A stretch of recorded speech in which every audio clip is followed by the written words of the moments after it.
कृष्णा, राधे राधे। आपका मेरे YouTube channel माया के लड्डू गोपाल पर बहुत बहुत स्वागत है। अपने घर के मंदिर में पूजा तो सभी लोग करते ही होंगे, लेकिन बहुत से लोग दीपक के इन नियमों को नहीं जानते होंगे।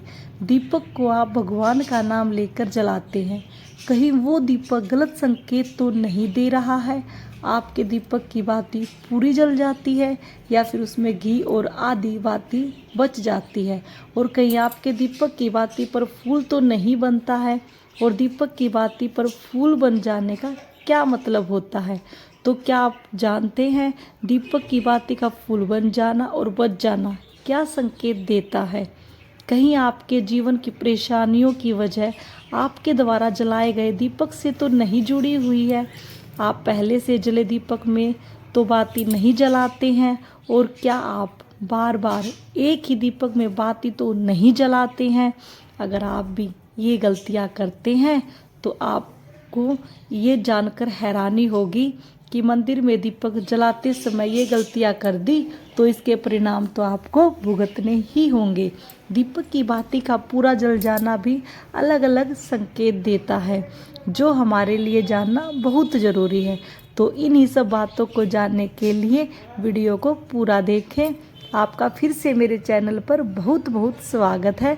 वीडियो को लाइक ज़रूर करें, जिससे लड्डू गोपाल जी की कृपा आप पर सदा बनी रहे।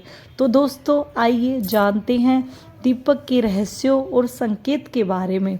दोस्तों, अगर आप दीपक जलाते हैं और दीपक ज़्यादा जलने लगता है, या दीपक बुझ जाता है, या दीपक पूरा जल जाता है और उसमें फूल बन जाता है, तो इनके अलग अलग नकारात्मक और सकारात्मक परिणाम होते हैं। तो सबसे पहले यह जान लेते हैं, अगर हमारे दीपक में फूल बन रहा है, इसका सीधा मतलब क्या होता है? दोस्तों, दीपक में फूल बनना मतलब भगवान ने हमारी प्रार्थना स्वीकार कर ली है और हमारी पूजा से प्रसन्न है। इसका संकेत वे बाती में बने हुए फूल के माध्यम से देते हैं। दोस्तों, अगर आपके घर में दिव्य शक्तियाँ मौजूद हैं, वो भी आपके साथ साथ अपना ईश्वर में ध्यान लगाती है, तो आपके दीपक की बाती में एक से ज़्यादा फूल बनते हैं। आप थोड़ा ध्यान से देखना। और कभी कभी तो साक्षात देवी देवताओं का रूप भी दिखने लग जाता है। तो अगर आपके दीपक में फूल बन रहा है तो आप सच में बहुत ज़्यादा भाग्यशाली हैं।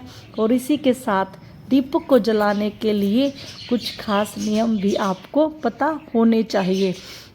यदि आप दीपक को एक ही दिए में बार बार जलाते हैं तो इसका क्या मतलब होता है? देखो, कई बार लोग क्या करते हैं कि एक ही दीपक में दिया बार बार जलाते हैं, जो कि बहुत अच्छा होता है, लेकिन लोग प्रतिदिन उस दिए को साफ और शुद्ध नहीं करते हैं, जो बहुत ज़्यादा अभाग्यशाली होता है। उससे घर में परेशानियां आनी शुरू हो जाती हैं, घर में पैसा आना बिल्कुल बंद हो जाता है। देखो, आप एक ही दिए का प्रयोग करें, लेकिन उसको प्रयोग करने से पहले उसको साफ सुथरा अवश्य करें। अगर आप एक ही दिए में कई सालों तक दीपक जलाते हो तो जो आपका दीपक है ना, वो सिद्ध हो जाता है। यदि आप उस दिए को साफ नहीं करते हो तो उसकी जगह पर घर में परेशानियों का आगमन हो जाता है। तो सबसे बड़ी बात ये है, आप एक ही दिए का प्रयोग करें।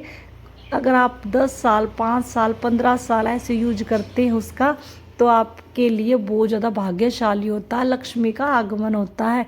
वो जो आपका दिया है ना, रोज जल जल कर सिद्ध हो जाता है, उसमें भी शक्तियाँ आ जाती हैं। तो अगर आपके घर में कोई बीमार आदमी है, आप उस दिए को अच्छे से साफ सुथरा करके आप उसको अगर गंगा जल में डुबो कर रख देते हैं, और वो दिए का जो पानी है अगर आप उस मरीज को पिला दोगे, तो आप देखोगे कि आपका मरीज बिल्कुल ठीक हो जाता है। और दूसरी बात, अगर आपके घर में कोई परेशानी है, कोई वैसी हवा वगैरह, कोई वैसी दिक्कत आई हुई है घर में कि ऐसा लग रहा है जैसे घर में कोई प्रॉब्लम है, तो उसके लिए आप दीपक को तांबे के बर्तन के साथ भिगो के रखो गंगा जल में और उसका छिड़काव घर में करो। फिर देखना आपके घर में कोई भी परेशानी हो, सब परेशानियां दूर हो जाती हैं। तो मैं आपको यही बताना चाह रही हूँ कि दीपक में फूल बन जाने से आपसे भगवान जी बहुत ज़्यादा प्रसन्न है। अगर दो बातियाँ, दो फूल बन जाते हैं तो इसका मतलब आपके घर में दिव्य शक्तियाँ मौजूद हैं। और तीसरा, अगर आप दिए को प्रतिदिन साफ और स्वच्छ नहीं करती हैं तो आपके घर में परेशानियों का आगमन शुरू हो जाता है। अगर आप दिए को प्रतिदिन साफ करते हैं तो आपके घर में बहुत ज़्यादा खुशियों का माहौल शुरू हो जाता है और आपका जो दिया है वो दिया भी शीत हो जाता है। उस दिए को आप मरीज के लिए यूज कर सकते हैं, घर में छिड़काव के लिए यूज कर सकते हैं। मरीज को आप पानी पिला कर देखो, मरीज एकदम से तंदुरुस्त हो जाएगा। और घर में कोई परेशानी है उसका छिड़काव करके देखो, सारी परेशानियाँ दूर हो जाएंगी। तो इसी के साथ राधे राधे, जय श्री कृष्णा।